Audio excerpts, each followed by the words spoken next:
So with God safely explained, and the holistic nature of the universe, and the question still remains, who are we, where do we fit in to all this?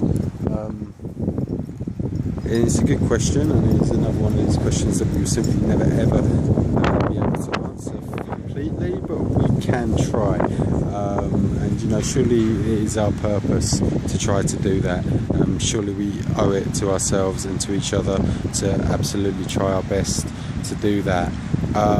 So there's a few theories about. A popular one is called the Big Bang, and the Big Bang basically concerns something from nothing, basically a point in time and space, although there was no time and space at this point, but anyway, a point within nothing that came from nothing, it was created by nothing, and just exploded into being, and at that time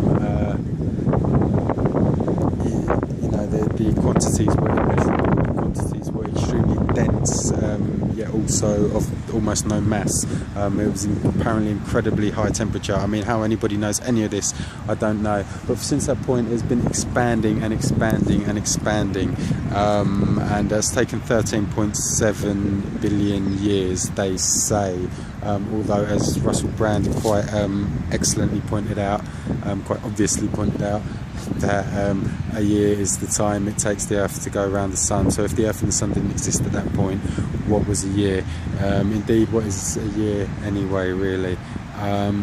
So yeah, from that point everything kept on expanding and expanding, and here we are today. Now, I'll go along with that. I ain't got any better explanation. It sounds like a decent explanation, and it sounds like a good theory, but it is only a theory, just the same as the man with the wave of the hand, and you know, the two children, Adam and Eve, which we just know is impossible and would have had to take generations of incest to achieve. So it really doesn't bear thinking about. But you know, these theories exist, and probably the best one out of a lot of them is this one they call the Big Bang Theory. So we arise from we were born of a point in space and time known as a singularity. There's a good book with that name, actually, and from that point we have continued to evolve. You know, the notion that there's any intelligent design involved is heavily criticised by the clever people out there, the free-thinking people, the intelligent people. It's taken a lot of criticism. That is one major claim that I would like to contend today. Now, I hope I've been clear enough of my definition of what I believe God to be. What I will say is this: intelligent design is absolutely something that I believe in, because you know, again, it's just a figure of speech to explain evolution, basically. Every single organism in the universe evolved to the point where it was most suited to cope with the demands of living in whichever environment. Indeed, that environment itself has evolved to support life in most cases, and in other cases it doesn't work so well and people don't live there and things don't live there, and that is basically how it works. So to me, this is the organism, the singularity, the universe, you know, finding a way to be, and you know, finding a way, whichever way it can, to be, basically, because it is all it knows how to do. I mean, it doesn't even know that it's doing it. Possibly, you know, probably it doesn't know that it's doing it, but all it can do is be, all it can do is exist, because that is your only instinct. That is the only thing that happens without your choice, is you exist, and you know, you follow your instinct, and you try to find ways to improve, and that is just what's been going on for generations and generations. And so I think that the reason that we all spend our lives wondering why we are here and what it all means is because that is what the universe is doing. That is why the universe made us. You know, we are the probably not actually, but we are the peak of evolution. We have reached a point where we have become self-aware, and we know, what we are to an extent. We can explain how we work to a great extent, and I think that was always the intention. I think the singularity became an atom, and the atom became many atoms, and the many atoms all converged and created planets and suns and stars. If they're not all the same thing, I don't know much about that, but all these things were created just because there was no other action that they could take, there was no other experience they could have. That was instinct, that was absolutely the intention of it all, and upon those things further organisms were created, and ecosystems were created, and water was created, and the earth was created, and from that amoebas grew, and they changed into like primeval beasts, and they changed into primitive beasts and primitive man, and modern man that we've got today. And this is all within such a tiny portion of the history of the earth.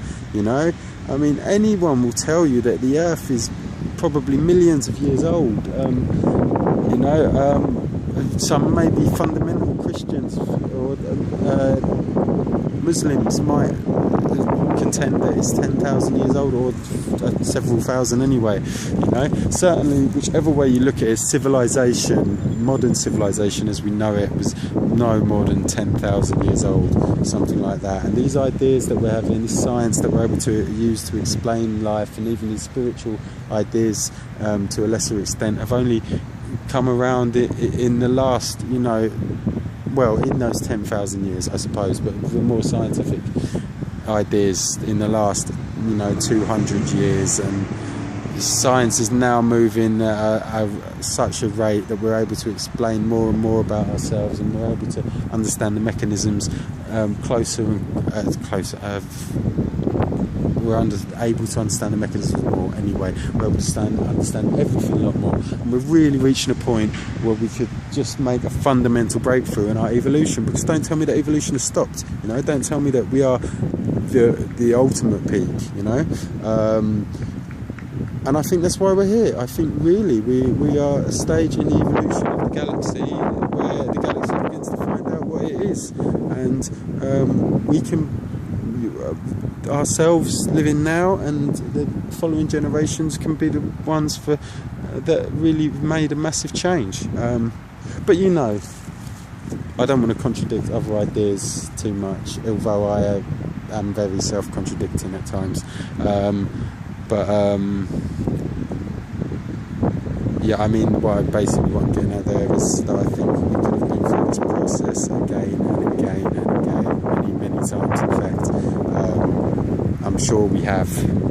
I'm sure that people have had these ideas over and over, and different movements have existed, and different acts of suppression have been created, and I think we're pretty much on a cycle going round and round in this sense too. But I think what we can do is break the cycle, and that is what we probably can do within the next 40 or 50 years. If we start listening to ourselves and listening to our hearts, just living for each other, living to serve this greater purpose. That's the best way that I can explain it right now. That's already 10 minutes more or less. That'll do. I'll think of something else, and I'll get back to you. Mike Hunt.